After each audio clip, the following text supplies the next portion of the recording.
Hello. Hello, everyone. Hello, everyone. Hello, hello. People from different parts of the world, I can see. Where are you, Samuel? Oh, good afternoon. I'm from Brazil. Brasil. Oh, tudo bem, Nice to meet Brasil. you. Tudo bem. Vamos falar da América Latina. Perfeito, perfeito. Soledad, buen día. Soledad is from Uruguay. Mandas. Hola. Where are you, Ahora voy a Emmanuel? apagar un poquito la cámara, pero estoy acá. Okay. Where are you, Manuel? Emmanuel? From Belgium. Belgium. Good. And Licia, Yes. where are you? Licia, where are you? Well, we can't hear you. Yes, I'm Where- from Italy. Italy. And Maiken, where are you? Milano, Sorry. Italy. Milano, from Milano. Milano. My family is very near, from very near. And Maiken, where are you from? I'm from Denmark, but I currently live in the US. Okay, great. Well, we can't see the others to ask them. Okay, we are expecting, there were about 70 people who were interested, so perhaps we'll wait a couple of minutes, or perhaps you can introduce the webinar. It will be very Exactly, intense. Denise. Yes. Those who know So, me know. first of all, a huge welcome to all of you. Thank you so much for joining us at another distinguished researcher webinar from the Society for Psychotherapy Research. Today, we have a truly great webinar that is titled Research Methods for the Assessment of Mental Health Issues and Interventions with Socially Vulnerable Populations. Now, this webinar is going to be presented by Professor Denise Defey. She is an expert in primary care mental health, psychotherapy, and healthcare services and crisis intervention. She has spent decades working in public hospitals and community settings in her home country of Uruguay, and in the field of mental health for the socially disadvantaged populations.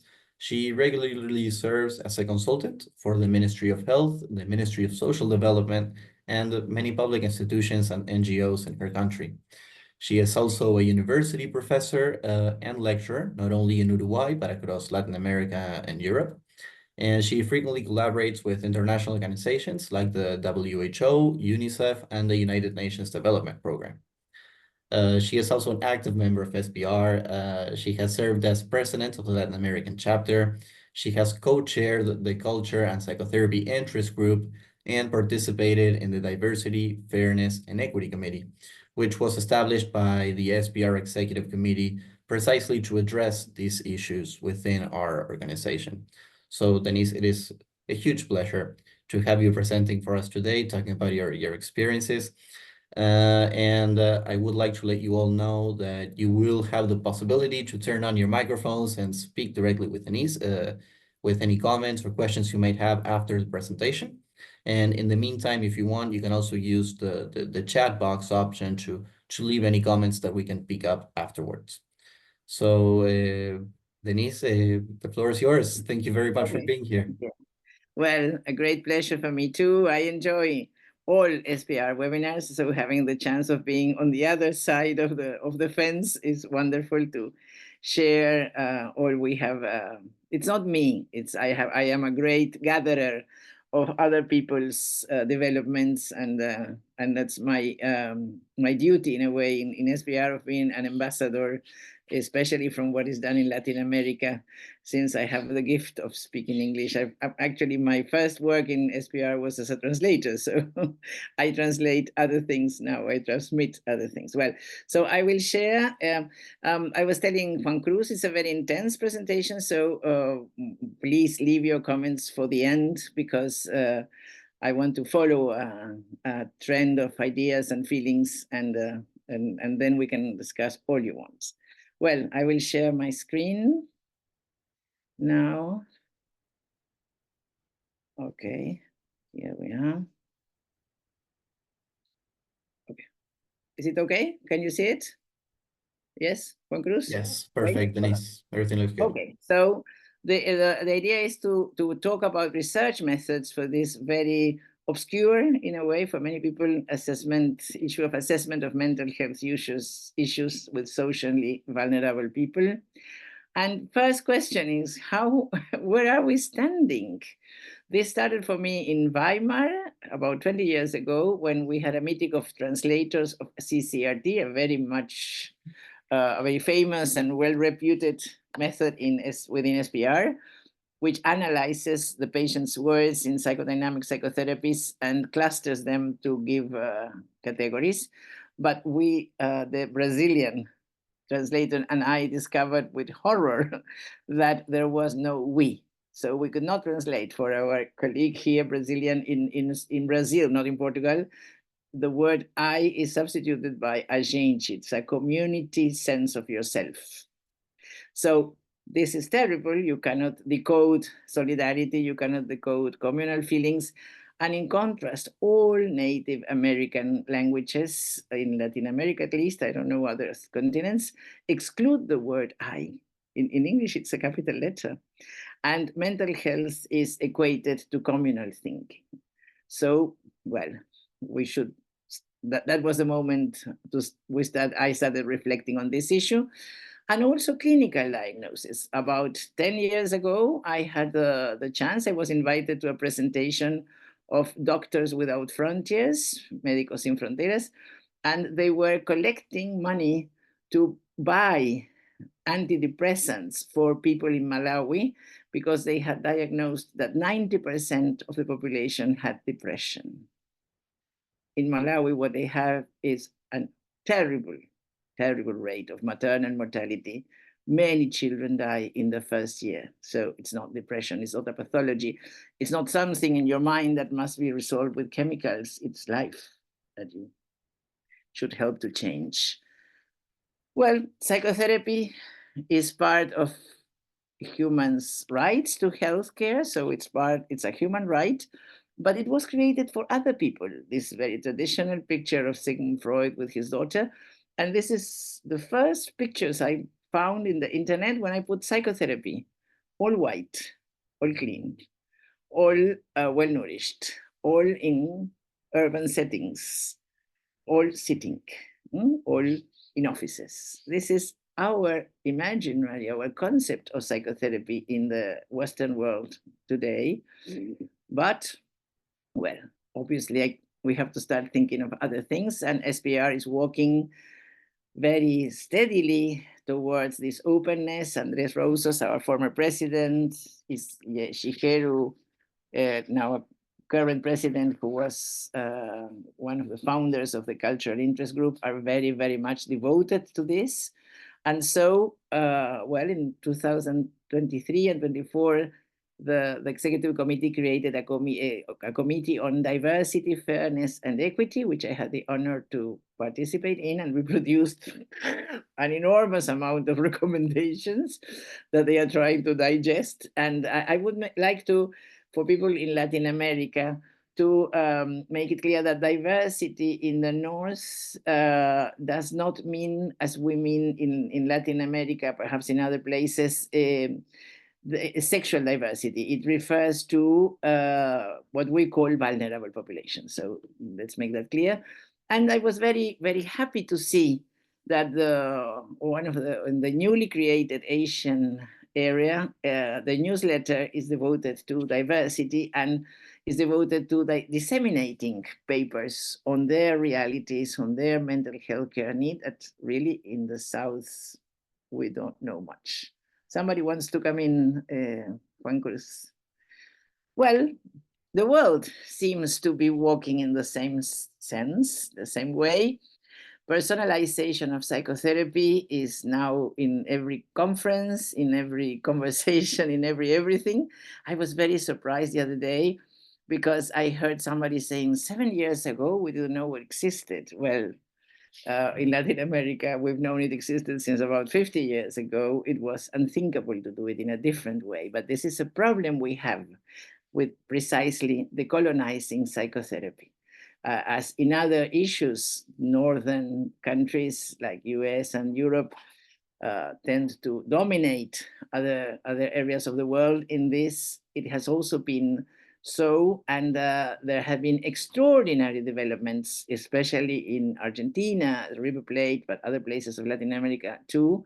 And they are absolutely unknown. We have just had last week an international conference, and all the people coming from the US knew absolutely nothing. So when we say decolonizing, that means not only liberation inside each one of us, but also dissemination or validation of what we have developed, and I will show you.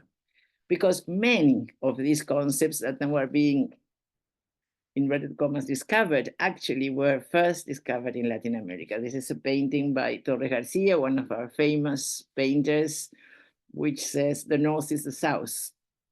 Because especially for us, Argentina, Brazil, Argentina, Chile, Uruguay, we are at the bottom down there. So he turns it around because perhaps we have very valuable things to share. Well, what are the origins of what we are now discovering? 1925, Martinique in the Antilles, in the Caribbean, Frantz Fanon introduced the first to introduce the concept of psychic suffering, which comes from external socio-political conditions, especially for Black people. He was a psychiatrist, and he was the ideologist of all revolutionary movements in Latin America. The new man that is often ascribed to Che Guevara actually is his concept. Edward Glissant, not very well known, but he is actually the real creator of the concept of what we call today diversity and the value. He has a wonderful book on the poetry of diversity, on the beauty of diversity. And he compares this to globalization, the beauty of being different, the beauty of learning from each other, different lives, different feelings, different experiences, different settings, different stories. And he alerts us about the mimetic pulsion, the mimesis, be like me. This strong feeling we have to push the other towards my ideas, my idea of health, my idea of sanity, my idea of happiness. And well, it's a very valuable contribution we should not forget. Enrique Pichon Rivière, very well known, born in France, lived in Argentina, and together with Blecher, that we're going to see now, created the social psychology, which is very different from that developed in other countries, because it ensembles psychoanalysis, social sciences, and a political stance.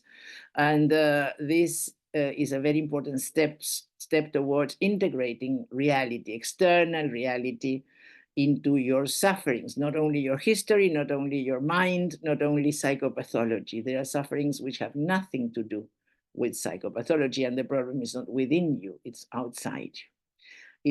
In these very intense walks I have in this field, I have sort of invented the name of outside, because we many of our therapists talk or think of inside. No, what was your contribution to your losing your jobs or your couples or whatever? And outside is social political insight. No? For somebody who's a street dweller, you cannot say, what did you do to be in the street? On the contrary, help him see what others did, and that's the concept of outside. Jose Blecher, he introduced the concept of the unsaid, because we describe psychotherapy as talking therapy, and yet many people do not have words as the main mean of communication. People who live in the countryside, people who are fishermen, people who live in the street. It's other languages of symbolic acts, of gestures, of objects, of moments, of timings. And all this, he was the first and continues to be the most important theoretician on this concept of setting. And I have kept the name of this book, Simbiosis y Ambigüedad, because it was the one in which he introduced this and remains being the main reference in this field. And he also created, for the colleague here in Brazil, Paulo Freire, who's a very doctor, honoris causa, doctor from, I don't know, 20 or 25 universities. He died not so long ago. And he brought this idea of pedagogy of the oppressed, the transformative action of critical pedagogy for the disenfranchised. And we say, well, this is a society for psychotherapy, but when we talk about work, community work, we should broaden our concept of psychotherapy to include psychotherapy proper, a process, beginning, ending, but also therapeutic interventions, also interventions which have a therapeutic effect. And this is a very important concept, and this has to do with Paulo Freire, coming near people and helping them get free from oppression with a critical pedagogy, with learning, not teaching, but helping discover. Paz Borda in Colombia and Camilo Torres worked together, and they created this wonderful method. We're going to see examples of participative research action, research or research action. I'm going to explain what it is. Camilo Torres died very young. He was a priest. He died at 36 because, like Fanon, he finally became a member of revolutionary groups because he thought that he had this was what he had to do, and died young. But many children in Latin America are called Camilo after him, and after Camilo Cienfuegos, who was named Camilo after him. He's a reference in his life commitment with really taking psychology, taking mental health to the underprivileged, but being part of them, being part of them. Then Ignacio Martin Baró, also a priest, also killed. This is a very dangerous endeavor. Also killed very young, and he created this idea of psychology of liberation. Bofat in Argentina, he was an architect, but he was he died recently, and he was very well known for this, for psychotherapy of the oppressed. And I'd like to emphasize the subtitle, which is Ideology and Technique of Popular Psychiatry. Popular psychiatry, psychiatry for the people. No? There is a very interesting paper by Freud on psychoanalysis for the people. So Maritza Montero is alive, and she's considered the main person pushing along and creating and developing community psychology. She's from Venezuela. And well, many people, the North is indebted to Latin America, but all of us are very indebted to Africa. Certainly Africa must have a lot to offer, and we don't know. And well, this is a very important step. This is from that book in Spanish, Psicología de la Liberación, this new book on psychology of liberation, 2009, in which Marisa Montero, bringing her tradition in Latin American developments, gets together with Christopher Son, who had the key lecture in this conference last week here, who was born in South Africa and now works and lives half and half with Australia. And well, we have a lot to discover yet in Africa.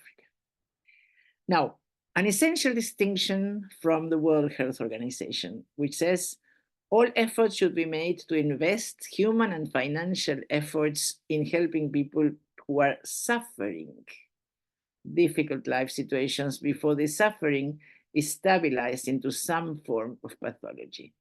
The World Health Organization estimates that 90% of consultations in mental health systems have to do with life conditions, and they are suffering. People are still in movement.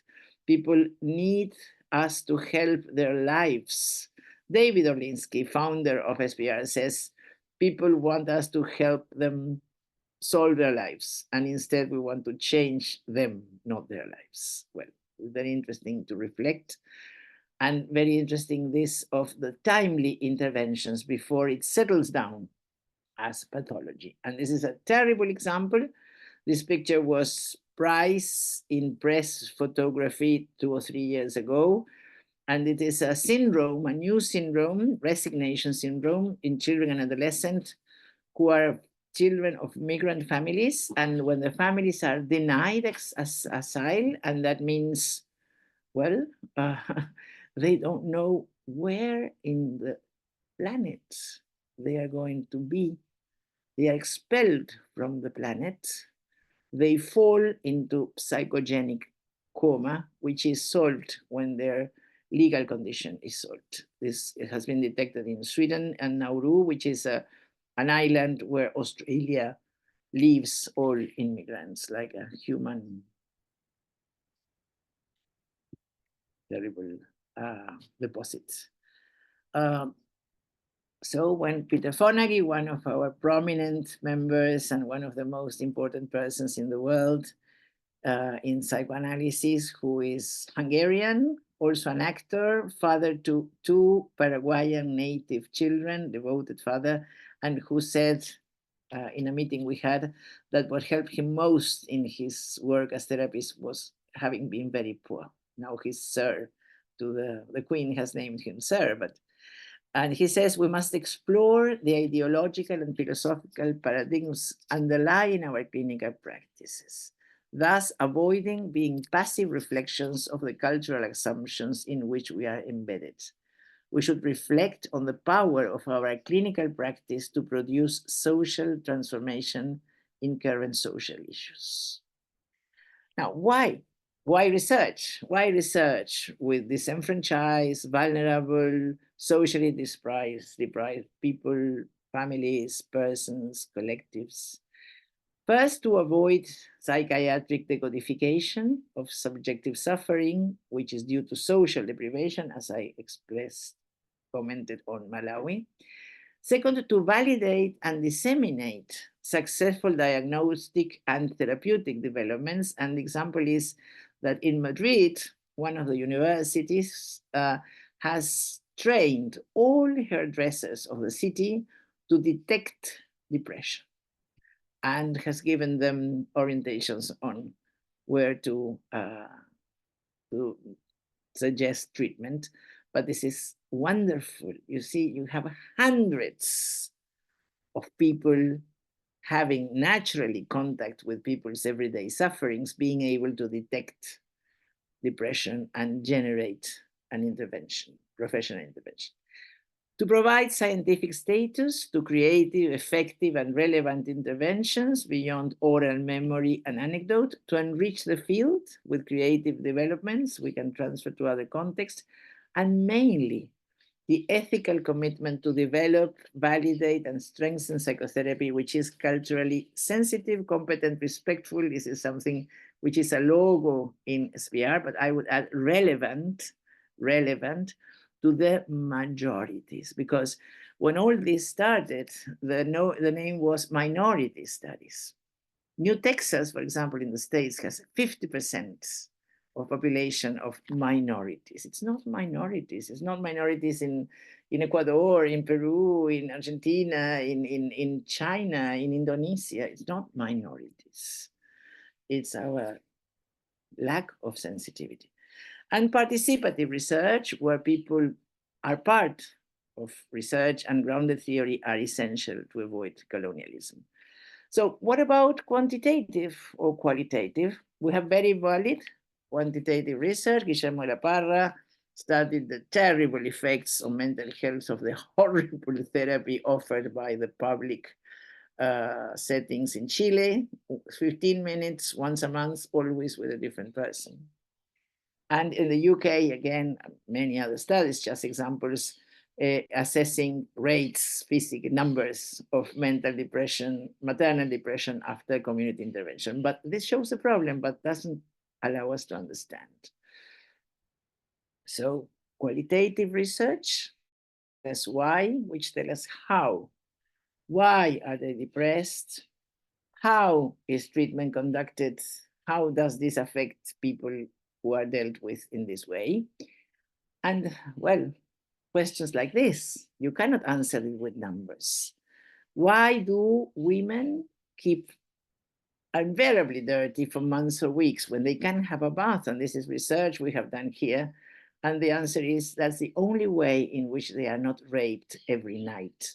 And most people who rape them are HIV or AIDS illness,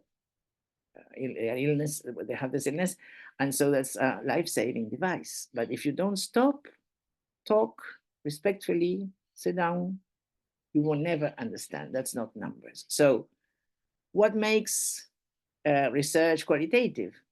Researchers go towards the world to be explored in a respectful, humble attitude, what we call cultural humility, go into the street to talk to these ladies. Researchers are part of the field to be studied. In this research, for example, there were young students, they had to record first what they thought they would find, and then listen to this recording afterwards and look at themselves, how they have changed after talking to these ladies in the street. No hypotheses are put forward, instead a careful approach trying to understand and letting perceptions permeate the researcher, what we call phenomenological diagnosis, and theories are not brought forward to be tested. On the contrary, they emerge from content analysis in grounded theory. Well, let's see the methods. Observation, observation, observation, observation. You see? I don't need to make an interview. I can look at his eyes to see how he feels, ask him for permission to be in the world, in a way. I don't need to ask or interview this young girl getting married in India with an arranged marriage at 12 with a man she does not know or love. And quantitative research tells us that this is the main cause of suicide in women in the world, girls of 12 in India when they are forced to be married. This is a drawing made from a photograph in Brazil. These two little children, one supporting the other. And again, we need no words, and we certainly would feel very embarrassed to make questions. How are you feeling? What happened? What do you expect? How can I help you? Those questions are irrelevant. I can see, I can understand just by seeing. So observation is an essential method. But we also have participative observation, in which you share the scene with the participant, and then you have a deeper and more ample understanding. And in this, I'd like to share what Doctors Without Frontiers do in Africa with children in areas where the guerrilla comes when the night comes and kidnaps the children to make them soldiers. So they have camps which gather all the children in the area for the night. And then they have 70 children in each of these places, and children who have suffered terribly, either because they were soldiers and they escaped, or they have seen their brothers kidnapped or their parents killed. But you have 70. So they invented singing therapies. Singing therapies is one of these scenes is dramatized by 2 or 3 children, and then my brother was taken away. And the 70, the 69, in a singing continent like Africa, accompany singing. And then his brother was taken away.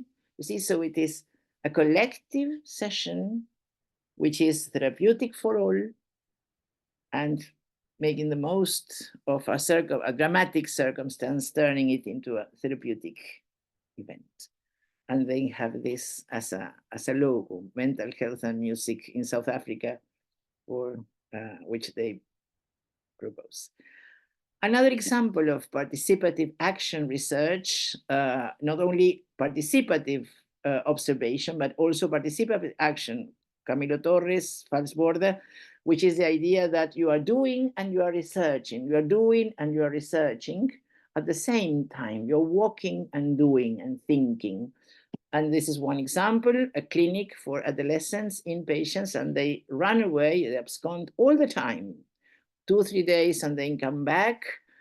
And then, well, the team gathers to think with the help of somebody external, but mainly to think what is happening, to try to understand why they leave. as no external observer could do, because they have these intimate details, the moments, the expressions, the faces the girls and boys had when they left and when they returned. Another example of active action research, anticipative action research, is a program which was developed in Uruguay with the help of the International Development Bank along 2 years. All children, which were at that moment 184 children and adolescents living in streets for at least 5 years, were approached to have psychotherapy. It was called street therapy. And this was very successful. And the method is that, of course, imagine doing this manualized. It's crazy. You have to go and invent. You have to create. It's unique. I remember one of the boys had been 13 years old, 5 years since he was 8 in the street. And the therapist, of course, went to the place, the street where he habitually stayed, and he didn't appear. So she stayed for the whole hour in the street, waiting for him in the rain, in the cold. Same next week, same next week, same next week. Obviously, he was looking. Obviously, this had a therapeutic effect. Obviously, he came and they worked wonderfully in the next 2 years. And the systematization is also includes the creation of concepts. Many of people in these conditions cannot look at you in the eye to tell you that they were raped by their grandfather from 9 to 17. So the concept of mediators, the concept of, in this case, for example, they gathered to cook, to prepare tea for a school for children, and while they cooked, therapist and boy talked. And thus he could tell his story, but this face-to-face is unbearable in these life conditions. The name for these encounters, in Spanish, is mesa de diálogo, which will be an encounter to discuss and conceptualize and now, yes, bring orientations for future developments or future implementations of the same program. This is another method for research, which is asking therapists what they saw, what they felt, what they found. And this is telephone therapy for street dwellers in Los Angeles. And it is a 15-minute weekly telephone session. The first time I heard it, I said, 15 minutes, you can't do nothing.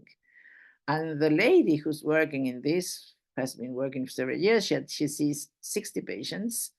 She told me they queue up for 1 hour or more to be able to use the telephone of the institution which organizes this. 15 minutes is the maximum they can talk about themselves, and often it's not even that, it's 5 minutes. And yet they are terribly grateful to know that somebody will be there, and it's not anybody, it's their therapist, no? So-and-so, who remembers their name. And this is the equivalent of a therapy as we know it, being recognized, somebody who's waiting for you, and having room, the room you can stand, not the room of the 50 minutes that somebody thought would be necessary to talk about yourself. Another technique, another methodology is asking therapists to provide images of their interventions, which is called hermeneutic interpretation.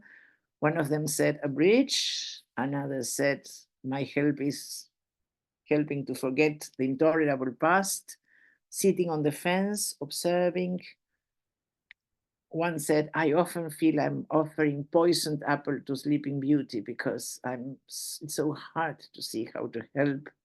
Another described his work as acrobacy. Another, rub the mat. Rub the mat is the person who looks for water under the earth, or working on the edges. These are densely rich to help us understand. Giving a voice to those we want to understand and help is another method. This is a book on mother and father adolescents who write a book on themselves. Instead of having adults saying what they think, it's themselves, and the adults only publish, wrap up the book. but it's written by them.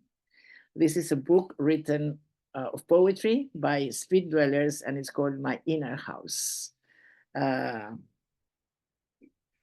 Works of art who help us understand how motherhood not always is a blessing. Life stories, asking in a very, what we call as a listening in a subjective, in giving the other the value of the subjectivity for the other, understanding that we will never really understand, asking the other to tell them their stories, and this has been studied and published, and this may bring along a dignifying resignification of the past. I was heavily maltreated, but I managed not to maltreat my children. Collective interviews, which are radically different from office interviews. It means territory, coming to the people, explore together their ideas, their needs, and this is transformed into a formal shape in psychotherapy, which is community integrative psychotherapy developed by Barreto in Brazil. And the World Health Organization has studied outcomes and has found that for these life situations, 85% of problems can be very well solved in these community sessions where the community provides the help and the therapist only facilitates the encounter.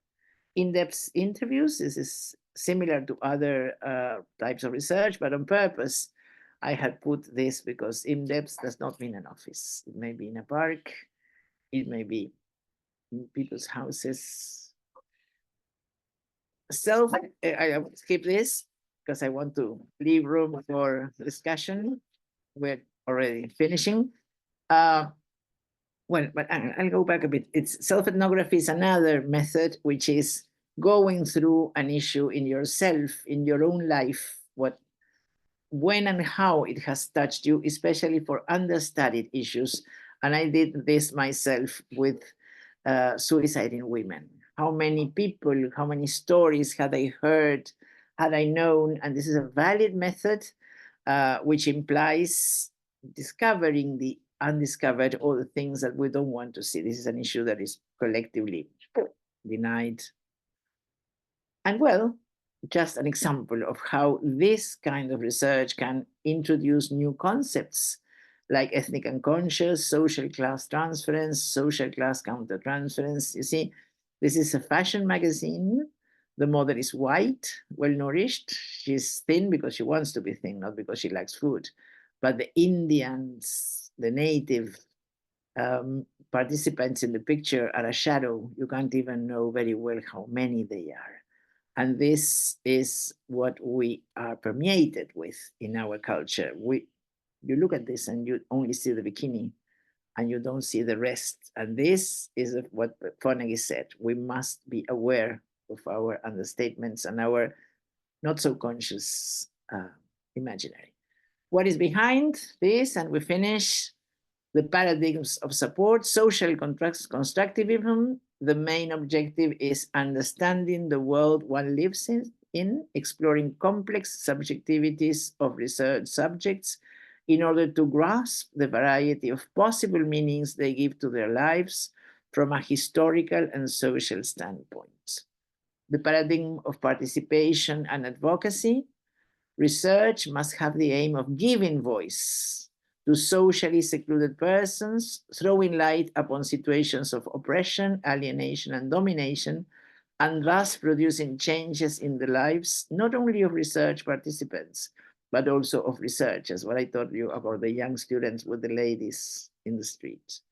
And finally, queer theory, which aims to analyze theories and categories about social classes in an attempt to deconstruct naturalization of social oppression and the method of phenomenological interpretation, exploring the specific meaning of certain situations. Well, this is all I had to share with you, and I will be very happy to hear your comments and Thank you. Thank you very much, Denise, for your wonderful but moving presentation. very interesting and sometimes hard to hear, but it definitely necessary. So thank you for bringing this to us. Michelle is Michelle is letting go hearts. That's Blecher, you see, without words. Fantastic. Here we do have a first question in the chat box. It is from Shervin that is asking you, Perhaps she won't do it. She would like to say it or not. do you like to turn on your microphone or Shervin? And where are you? Nope. I'm in Sweden, so I am going walking, so I don't have the possibility to turn on the camera. But Tell us but anyway. yes, so please read the question. Thank you. Okay, thank you. Of course, Shervin. He is asking you, thank you for giving a great insights to psychotherapy. And what do you think of DSM-5 choral formulation? DSM-5, what? DSM-5 choral formulation. I don't know what it is. Cultural formulation. DSM. Culture. It was choral. Apologies, I don't know. Shervin. Yes. I don't know. I'm sorry to tell you. I don't know. I don't know. I haven't Yeah. read it. A good thing. I will. I'm sorry, I will. One is embedded in this work so much working with people that you can't always read everything, but I will no doubt read it. Yeah, because DSM-5 is very often criticized for not highlighting this kind of contextual information, the importance of the contextual information and medicalization of psychology, psychiatry, but very seldom people know about the cultural formulation, which is a major part of DSM-5, and it is a way to do something about this critique of psychiatry and psychology and psychotherapy. Okay, thank you. Thank You're you. in Sweden, but where are you from originally? I'm originally from Iran. No. Okay. Iran, yes. Thank you. Thank you.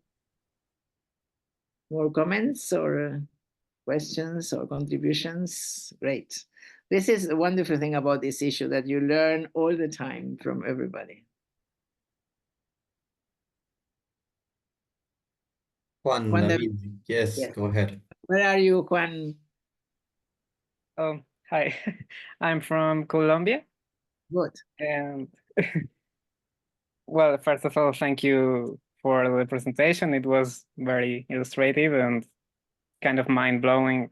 Some things about like people that keep they're like, coming to terms with them and really understanding the source of the problem. However, I tend to think in these cases, how do we approach in a way that we don't do more harm than good, in I don't know how to say it in English, but like no harm action. It's kind of that. No hace daño. No hace daño. No? That's what you mean. Sí, acción sin daño. So yeah, I really want to research into that, but at the same time, I want to protect them, like to take care of them, and if possible, to empower them to move out of the vulnerable situation and not reproduce existentialism, if that's. Well, in the first part, when you approach, there are several concepts which are very important. One is that of cultural humility, how you come, no? You come to learn, to share, to dignify, or you come to teach and to reproach and to smell bad, no? How bad they smell, how dirty they are. This is mimetic potion. Tell them what they have to do. There is another concept which is very important there, which is that of celebrating the other, which was developed by Samson, is that the position of, am I going to teach, am I going to give, or I also have a lot to learn. And this also has to do with cultural humility, it has to do with dignification. And I would like to comment on this, what you said, to help them get out. Why? Why? That's mimetic potion. Because why would our world be better? In many things, It's not. We have, for example, in my country, a lot of children suicide. They are not poor. They are not poor, and they are more lonely than poor children. So this is a very dangerous stance, the dangerous position to go and help them go out, because then you are implying that their world is worst and yours is best, which is, and then you have a great problem, which is anomie, no? Anomia, which was described in the 50s by Durkheim as the first cause of suicide, which is you push them out, they cannot change their lives because they have always been this way, and then they have nothing. At this moment, Brazil is filled with suicides from indigenous people who go to live in the city and commit suicide. They have lost faith in their original culture, cannot adapt. So you have to be very careful. One thing is to go learn. As we say in psychotherapy, that to do therapy, you must have your personal therapy. I think for this kind of work, before going, you have to have your an analysis of your paradigms. What are you going to do? Are you going to tell adolescent mothers not to be adolescent mothers? Well, don't go. Stay at home. It will be better. So go to learn, and especially when we were young. I remember when I worked in hospital, I had 23 years, I was 33 years old, with ladies, 8 children. What was I going to tell them? You have to learn. You have to learn. They know how to live difficult lives much better than us. You have to learn. So yeah, she's a colleague from Uruguay. Thank you. Hello, everybody. No, I just want to share maybe some experience, very humbly. You know, since I was 14 years old, I started to be with a vulnerable population. And for example, once when I was, I believe, 14 or 15, we went to a kind of people that help each other with their living conditions and housing. And they collect 5 pesos in the month to make the blocks for the houses. And we had spent 100 to be there in the bus. And in our pockets, we have 200-300 pesos, you know? It was very shocking for us, you know? But it was a community that worked with a lot of support to each other, and they help each other in a very impressive way for us. So I believe that it's very important what you were saying, Denise, that we can begin to relate with people with different social conditions with our standards. It's very different. And the other thing I say that in my experience was very important when I started to study psychology and then psychotherapy. Of course, here in Latin America, in much places and with different people, we have to do some advocacy because people have living conditions very difficult. So we have to do advocacy and try to help them to reach studies, working help, or housing help, or different kind of things. But I remember my teachers and people with more our supervisors that they say to us when we were doing psychotherapy in the community and in different with people with difficult living conditions, they would say, we are here to help them with the suffering, not living conditions only, you know. And it's a kind of equilibrium. I don't know how to say it in English. Balance. Because of course, Balance. yes, balance. Of course, living conditions are important, and if we can help our patients to reach some kind of help, of course we have to do it. And we're very, you know, here it's very usual that we have to know a lot about social programs and programs for people, but it's not the first objective of our psychotherapy. Psychotherapy is for the well-being of the people, for mental illness, for the mental health and everything. It's what they're looking for. They come for that, not for us to give them a house.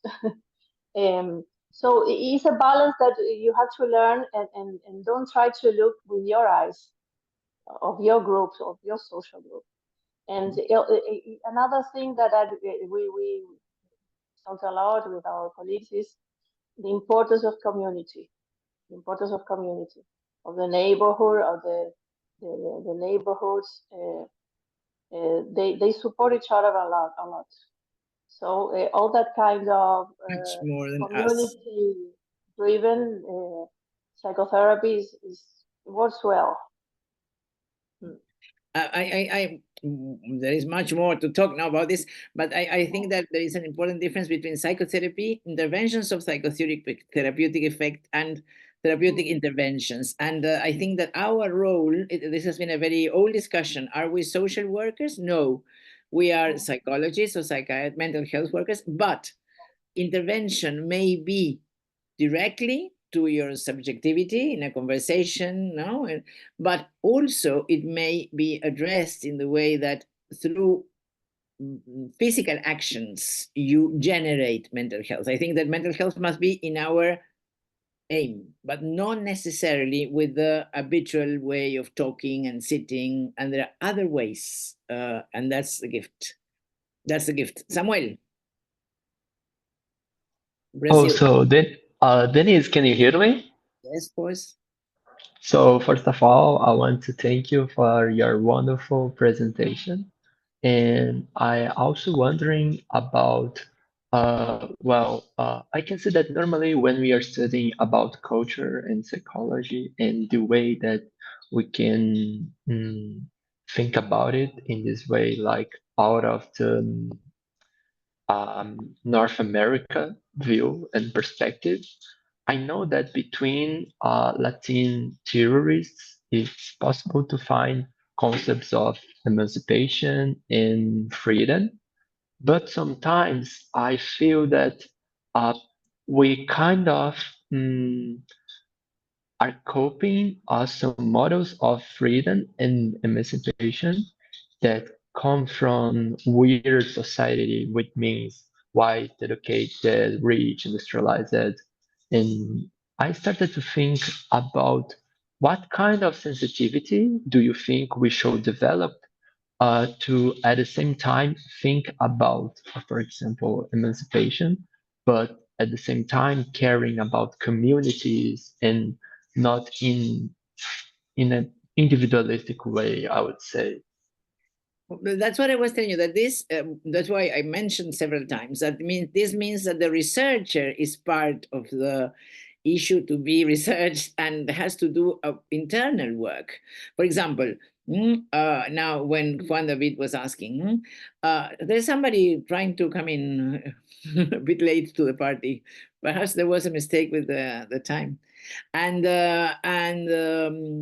perhaps we do not realize how much the idea of money makes happiness is within us. I was telling you, rich children commit suicide, not poor children. So that's an paradigm, an inner paradigm we have, that we would make people happier if they had more money, which is absolutely not true, and we are absolutely prisoners. There is an article, well, I know in Brazil you very much value Jose Mujica, who was a president in Uruguay. He was a revolutionary before, and there was an article about 2 weeks ago in New York Times, and which is called "How to Be Really Free: Lessons from a President Philosopher," and precisely is, I mean, he has the same old car he used to have 40 years ago. He lives most humbly. He never got his salary as a president, and with that money, 100 houses were made. So I think that first of all, it's on ourselves. We are not free. It's not true. We are not free. We are not free. Emmanuel. Yeah, thank you very much, Denise, for this excellent talk. I'm doing research on bereavement studies, and in my research in Belgium, we usually get the weird people. So we are from the weird people, and we get the weird people answering our questionnaires and studies. And I really would like to extend that to minority groups. I just don't really know exactly how I should proceed because, of course, what you suggested is doing participating research or observation research or qualitative research. But I'm wondering whether me, as a Belgian white woman, I would actually get into the communities that I would like to, understand and try to, make some sort of distance between the DSM and ICD, pathological brief reactions, The etc. DSM was not made for Muslim population. Yeah. Forget it. I wrote on the chat radioactive transference. Transference, is a concept which comes from psychoanalysis, but it may be applied to any human relation, which is what you see in the other, which is not the other, is what the ghost. And this is used in work with socially deprived population in the sense that we think we are well received. But in a way, we are. In a way, they have to protect themselves from us because we might take them what they most value, which is their children. If we see maltreatment, if we see abuse, we have to make we'd have to take them to the law, and that turns us into their enemies. So they always have to protect them from themselves from us. Concerning, I know nothing about the Muslim culture, even less than you, but there is a war. There is a war in Europe. We have a very strong European migration here in Uruguay because Uruguay is like Europe, Europeans in exile. And there is a very strong migration, which is thought it will be greater because living in Europe is very difficult now because of the cultural tension. And I wonder if you can. I wonder. I once was asked to attend bereavement. I work a lot with bereavement in perinatology, by a couple who were believed in magic and black magic and this and that. I could not help them. I could not.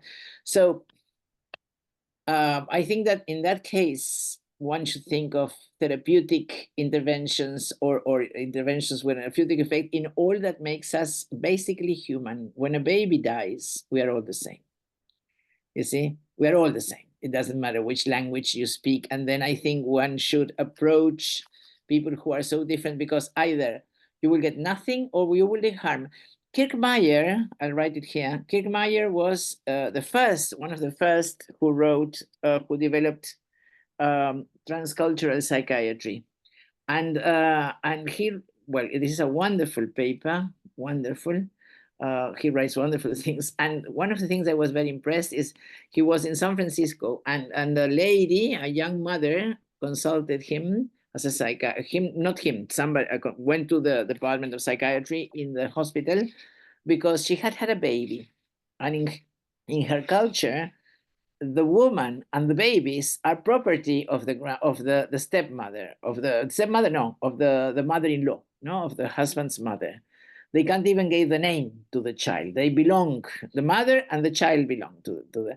And she accepted this because this was her culture. She was born in the US, but in a Chinese culture. So no problem. But then when she started taking the child to pediatric control, she realized that all the other mothers decided on the child. The child was their own, and she started to get conflicted and depressed and went to the psychiatrist who tried to help her become a free woman, which pushed her into a much deeper depression. She only wanted to be a good Chinese mother and stop with the stupidity and really obey her mother-in-law. So you see, the understatements are so different. One of the things that I think is essential here is have a very, very, very, very respectful and full, long exploration of what the other expects from you. Never, ever, ever do anything before asking, how can we help you? I remember a family, the roof was falling in pieces, and the people who went there, how do you want us to help you? Of course, the roof. No, the roof, we can solve it. Help us take the children to secondary school because that will change their future. You see? People are not stupid, on the contrary, quite the contrary. One of these cultural humilities has to do with the fact that they survive situations that we would not be able to survive. They are wiser than us in surviving, and we should learn. We should learn. Thank you.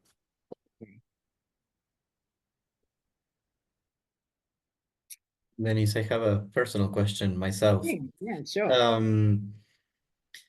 You told us today about the different ways that us as researchers or even practitioners can start working with these more vulnerable populations. But I wanted to make use of all your enormous research experience and field experience, and see if you felt that there was a gap also in the funding and the publishing and the dissemination of all the research and the work that is being done with the vulnerable populations.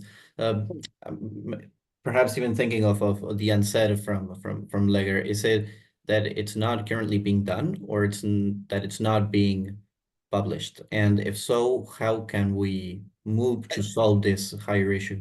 One of the missions of the committee, of the diversity committee, was to give recommendations concerning publication. The problem is that here is a big problem. Many people refuse to publish in peer reviewed because the peer reviewer will understand nothing, or he will only ask for traditional methods. And also the difficulty that how can you express this? I told you, 5 days in the rain. No, and whoa, there is no statistics. So it's a different world, and many people prefer to publish in other kind of publications. But anyway, there is a big gap between production, creation, and dissemination. And that's my mission in the world, to disseminate this, because when you're playing the game, you can't tell the story. It's so intense. Imagine 5 days in the rain and the cold waiting for this child who has been in the street for 5 years, thinking he was 8. So it's so hard that it's very difficult to put this into thinking, into writing. This is a paper, and I can send it to the people who speak Spanish. Well, now with Google, Google may do anything with this one. I'll tell you a very brief, wonderful story. Oaxaca, Mexico. Somebody from Italy who was very aware of this problem organized a conference on community work, and he called all the big figures who were paid by the universities to come, and the hotel, blah, blah, blah. But he found a lot of rich people who would sponsor poor people from Africa, from Asia, who were doing wonderful things like this, 5 days in the rain, and they were paid to come. So when the day came, they had the scenario, and all the big ones thought they were going there, no, makeup, and yeah. No. You're not going to speak, you're going to listen. You're going to sit down and listen. And they listened, and they cried. And they were embarrassed to see that what they were doing was nothing in comparison to the commitment and to the creativity. In this conference international last week here, I wanted to kill a lot of people who thought they discovered things which had been discovered 50 years ago. It's a matter of humility also in research. I'm very ashamed when I was asked about the DSM-5. I should have read it. So it's a humility must be all over. Clara. How good to see you. Clara is chapter president Denise. of the Latin American chapter now. Yes. Hi, Denise. Thank you very much for your thoughts. I really liked your presentation. I think it is to know more about these research methods is needed. We need to think more about that, and probably because in some ways we can start trying to implement that, because when we are like studying or getting our PhD, or like we have like another type of, I don't know how methodology is taught to us. And sometimes we don't know about these methods. And then when we start working with the vulnerable populations, we start to see that probably some methods doesn't fit very well. Some methods don't fit very well with what we are doing. So I really would like to know your how you will like to disseminate these methods, because I think they need to be disseminated, because we need to know more about that. And also, how do you think it will be a better way, as you were saying, because there are several problems about that, of how to this research conducted using these methods you mentioned it can be effectively disseminated, because I think we need both to disseminate the methods, but also to disseminate the research that is already conducted, because there is a lot of people working on that, but probably there is we don't know about that. And the experiences. I take every chance. Juan Cruz said, would you like to have a seminar? Yes. What this? Every chance. I think that books must be written. Soledad was saying something on the chat, which is true. The fact of money, I didn't take it, Soledad, because I refuse absolutely to pay 1 single peso to publish. I never ever paid. But this very perverse system of open access is a wonderful way to, it's perverse to tell you, oh, this is democratic. Nothing. You have to pay to get your published. You see another one who got the hour wrong. You get your work published. Luckily, our journal has always 1 article for free, but I also refuse to show them I can't pay. I don't want to be given a tip. I think we as authors must be respected in our right to disseminate.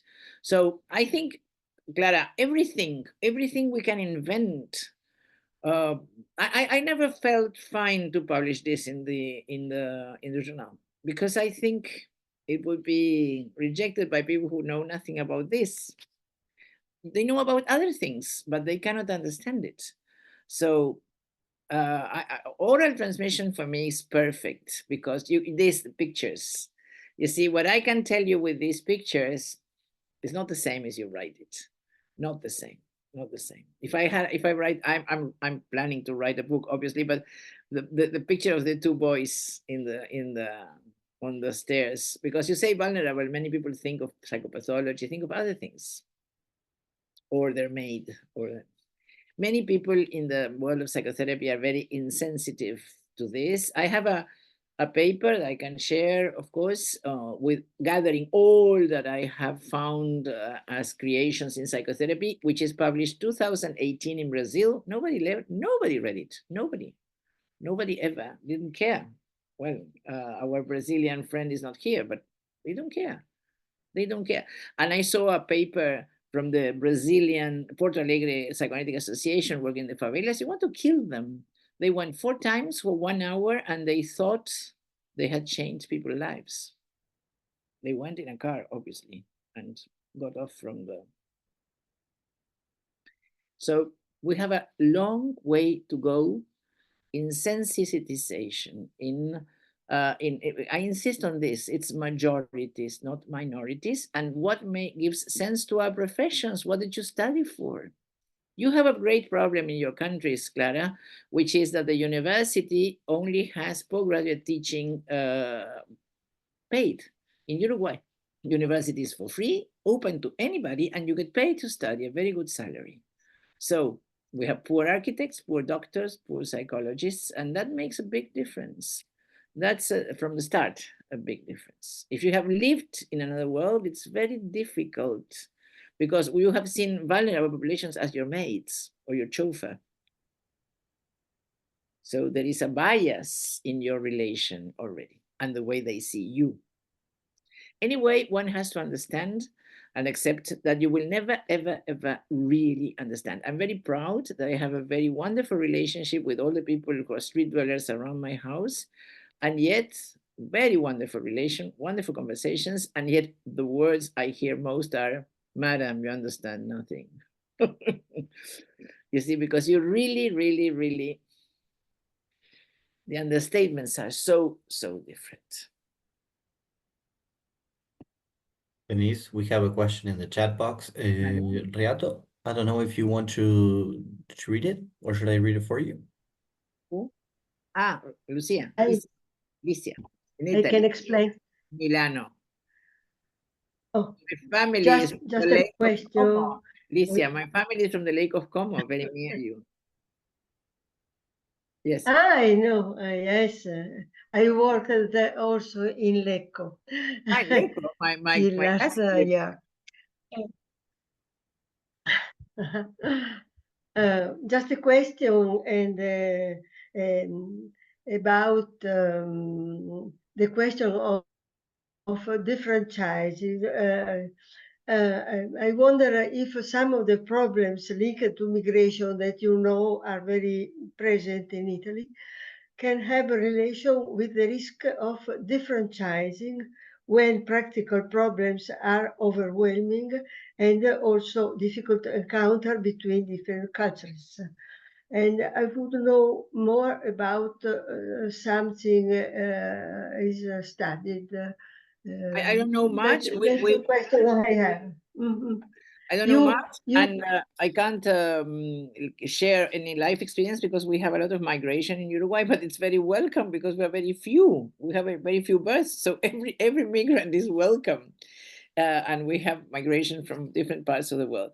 But what I have read is that, for example, many migrant children, especially refugees, are wrongly diagnosed, for example, as autistic, while what they have is traumatic experiences of having their family killed in their eyes.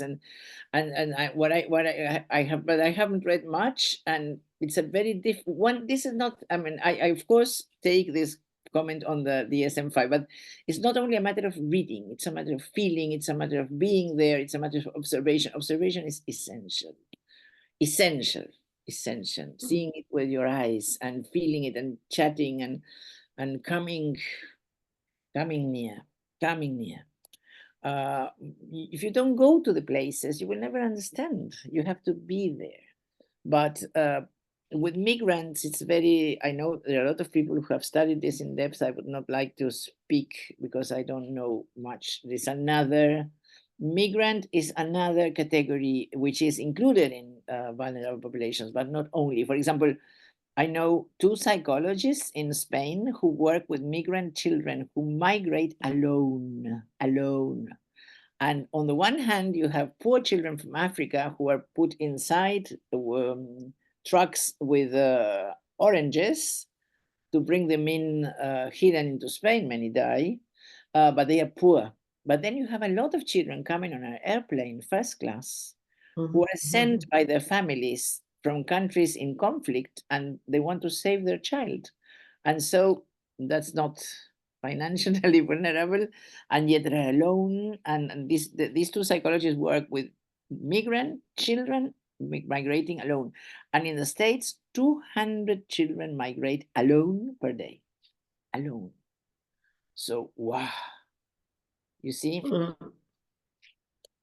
And our first reaction is protect them, but it's not, it's much more than that.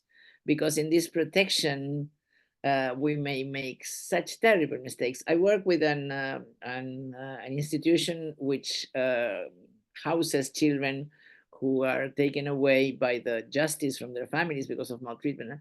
And they used to have a practice of having them have a bath and new clothes and a party when they came, until they realized it was terrible. A bath is you're dirty, your family is dirty. New clothes meant losing the only thing they brought from home, which was their clothes. And celebrate what? That you have lost your family? There's nothing to celebrate. So you see how there is a saying, the path to hell is paved with good intentions. We have to have this analysis of our good intentions. And Elena de la Aldea, who is an Argentinian, has written on what she calls subjective, heroic subjectivity, saving the other, as one of the most important dangers. No, I'm going to save the other. No, a bit of what you were saying, Juan David, no, help them get out of their world. Why? We had a very, very painful experience last year. A girl living from a family of fishermen wanted to go to the city to study. We said, yes, come to our home. And we introduced her, we took her to the theater, this idea, no? I'm sharing this, which is a better world. She could not put up with it. She went back. She used to be a girl with dreams. Then she became somebody who had failed and committed, tried to suicide. So no, she was left with nothing because she idealized the city, but she could not stand up in the city. She could not be up to the requirements. She could not understand the understatements in the city. And that was the poison in the apple for Sleeping Beauty. So one has to be very careful, very careful, very careful. Your medicine may be poison to others. And about Winnicott, that was recorded by someone before. I was thinking in case of migration, the social and economic and practical problems, but also the confrontation between the attachment styles, what the destiny of such different. They are alone, but they have interiorized some model of relationship in the primary life, and what is the way they can meet with the new But I situation, think we how must they yes. are, But how the first how mission they for are us is to challenged. understand. I was Mm. invited to visit a clinic in Switzerland for aggressive children, and it was terrible. Another one who came late for the party. And it was terrible because these children actually were tamed. They were African, spontaneous, joyous, and they were tamed to become bored Swiss children obeying rules. So it's very dangerous with migrants, the work with migrants. And I saw in the last, not this one, last year in the SPR meeting, something which was horrifying, a program in South Africa from the States for which they paid fortunes to train in empathy. Train in empathy. When certainly African mothers are much more empathic. And it was terrible. It was colonization. And the poor black women, poor women who certainly were paid for this, tried to please the interviewer. And they told the child, eye contact, to please Western concepts of what was good relations and trying to erase their way of relating, which was certainly much better. So colonialism is a very, very deeply embedded in us. No? Fanon spoke about in the internal colonialism.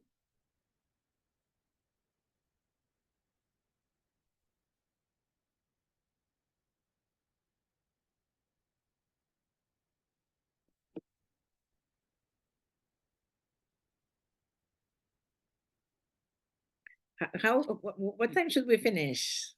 Because I have time, I can speak more, but what time are we planning to finish?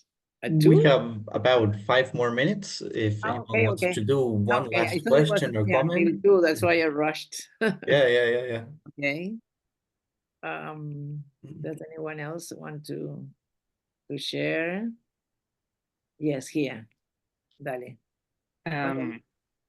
Yeah, given that you know the Latin American context and some of its unique challenges, do you have any advice for us, like young researchers or aspiring researchers, to pursue a career in this kind of difficult path? Like, I will have way more advantages in reproducing some of the colonialistic dynamics, if you may, but if you want to pursue this path, it kind of becomes more challenging. And as a someone who wants to initiate in that, do you have any advice? My advice would be, first of all, sit down. It's better, not only you, a group, and discuss your own feelings about the people you're going to research.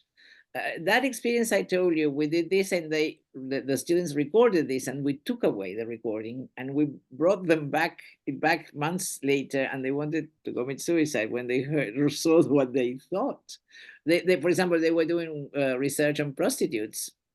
And at the beginning, they said, they are bad mothers, they are drug addicts. And they wanted to kill themselves when they really came to see these women who were wonderful mothers, who had terrible stories, who did all they could. So the first is this. The second step, I think, is trying to get in contact harmlessly, which was your concern, with this way of living by indirect contact. There are films, there are books, there are stories, there are old people in your neighborhood or in now who will be very happy to tell you stories, and only then approach people, but with this open mind of not what you want to research, but this concept of letting the other permeate your mind. Go and see. Go and see without an objective, without a hypothesis. What do you feel they need? I had the chance to go to Palenque in Colombia. Palenque, for the others, is one of the first liberated village with slaves who had been liberated. And when you come in, there is a wonderful sculpture of a slave breaking his chains. I was very illusioned and I was very disappointed because I found that it was prostitution in many senses. Certainly, behind the doors, there was sexual exploitation, and it was prostitution because the inhabitants were parrots telling stories that they were told to tell to the tourists. And that was terrible. And when we finished this walking tour we sat with my friend near a stream, and we said, we're going to stay here for a couple of hours to rest. And the guide said, no, don't. That's the hour when the ghosts come, the fairies, not the ghosts, the fairies come to drink in the water. You cannot stay here. And he said, wow, how wonderful, something is alive. So if I went there, what I would do is try to collect these stories of their real culture and help them dignify this original culture and get free as much as possible from this prostitution, mental prostitution of becoming guides for 2 coins and selling their soul. So you see, I would never, ever, ever before going have been able to realize what I had to do, but it was very clear to me. If I went there, I want them to work with dignification of their stories and helping them get rid of, at least be conscious that this is just a role as a guide, but then you stop and you're a real city dweller with your history, valuable history, and your fairies. So that's what Thank you. Thank you very much. Thank you very much. Very interesting. Okay, thank you. Thank you. Thank you very much, Denise. And also in the comment section, Licia is asking, how can we keep in contact? If you I'll write my email. Fantastic. That's fantastic. Thank you. Wait a And minute. also, we are just about on time, so I would like to thank each and every one of you for assisting the webinar, for your questions, your interest in this matter. If I have to take away a phrase, I think it would be, how can we help you? Which I like very much as a concept of how we handle not only vulnerable populations, but practice in general and life itself. So thank you so much, Denise, for this wonderful presentation. I would like to remind everyone that the event is recorded and it will be published in the Society for Psychotherapy Research official media. I left the links in our chat box. Also, feel free to look up our social media and turn on notifications so you can find out about our upcoming events. The next event, just so you know, it is going to be next month. It is going to be presented by Felicitas Roast. She is going to be talking about the nice presentation, the nice guidelines for depressions, very interesting work as well. So I thank you very much. Thank you, Denise. Okay. Amazing, as Just 2 always. comments. One, for the people Yes. who came late, because there was a problem with the timetable. Some people thought it was at 2. So to thank them, to come and remind them that they can see it on recording, and my mail is there. So what you would have said, please tell me. And nice guidelines is not that they are beautiful guidelines. Nice is because nice is nice. Nice is national system, health system in the UK. Yes. So it's not Exactly. beautiful guidelines, it's UK guidelines in mental health. What is beautiful is the So, work that Felicitas did. Felicitas has been doing some Felicitas is amazing work. wonderful, and she will be president after Shigeru. Exactly. She so very recommended presentation for all of you. So Bueno, thank you very bye-bye. much, and I hope to see you soon. Bye bye. Ciao. Ciao.